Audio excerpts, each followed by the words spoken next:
সম্প্রতি চিত্রনায়িকা বুবলিকে উপস্থাপিকা প্রশ্ন করেছিলেন যে ঈদে শাকিব খান বুবলিকে কী উপহার দিয়েছিলেন।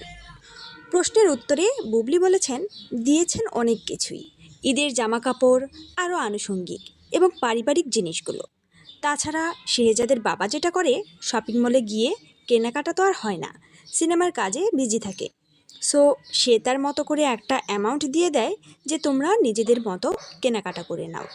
কিন্তু শাকিব খানের পছন্দ নাকি অনেক সুন্দর। এর আগেও তারা বাইরে শপিং করেছেন, এক্সপিরিয়েন্স আছে। অনেকেই আছে যে শপিংয়ে বোর ফিল করে, কিন্তু শাকিব খান নাকি কখনোই বোর ফিল করে না। সে শপিং করতে খুবই পছন্দ করে, কিন্তু এখন আর শপিং করার সময় পায় না। অবশ্য তার এমন মন্তব্যে নেটিজনরাও কম যাননি। একজন কমেন্ট করেছেন, এত নির্লজ্জ মানুষ কিভাবে হয়, এতবার অপমানিত হলো, এত মানুষের গালি খায় নিত্যদিন। সাকিব 2 পয়সার দাম দেয় না, তারপরও এসব কোন মুখে বলে? এতটুকু মানসম্মান তো বাড়ির কাজের বউয়ারও থাকে। কি মাটি দিয়ে বানানো এই মহিলা! সাকিবের 2 বউ এমন কেন? বড়টা তাও লাইনের মধ্যে চাপা মারে, ছোটটা তো চাপা মারা শুরু করলে লিমিটের মধ্যেই থাকে না। একজন লিখেছেন, বুবলিকে পছন্দ করি, কিন্তু বুবলির এসব কথাবার্তা মোটেও পছন্দ করা যায় না।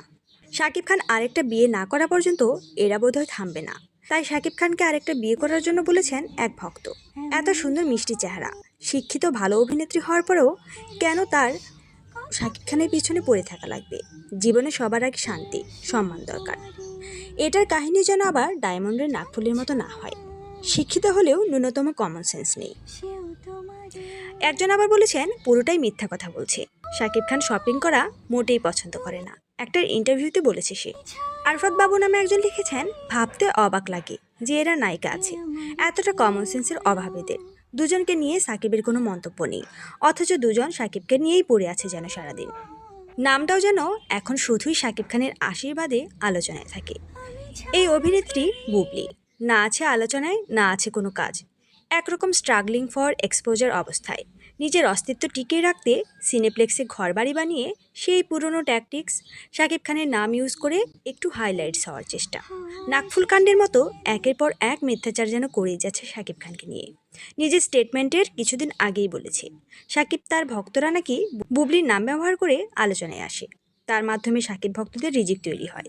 এখন কথা হচ্ছে, কার রিজিক কে তৈরি করে? এই দ্বিচারিতা কেবল অ্যাটেনশন সিকারদের মধ্যেই দেখা যায়। আবার মুখে মুখে বলে শাকিবের নাম, আর কখনো মুখে নেবে না, অথচ সিনেমা রিলিজের আগে ঠিকই শাকিবকে নিয়ে টপিক বানিয়ে নিজেদের প্রমোশন চালায়। কি দারুণ এক্সপ্লয়টেশন! আর একটু পেছনে তাকালেই বোঝা যায়, আগের সিনেমাগুলোর সময় এমপি মন্ত্রীদের লাইন ধরে হল মালিকদের চাপ দিয়ে হাইয়েস্ট নাম্বার অফ